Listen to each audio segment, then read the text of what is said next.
তো আসসালামু আলাইকুম ভিউয়ার্স, আপনাদের জন্য নিয়ে আসলাম নতুন একটি বেবি ফ্রকের ডিজাইন।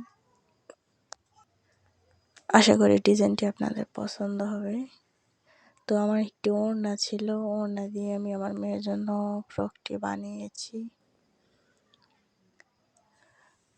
তো এখানে আর্ট করি নাই, আমি নিজের ইচ্ছা মতো এই পাতাগুলা মাছ কাটা সেলাই আর হলো কাঁথা স্টিচ দিয়ে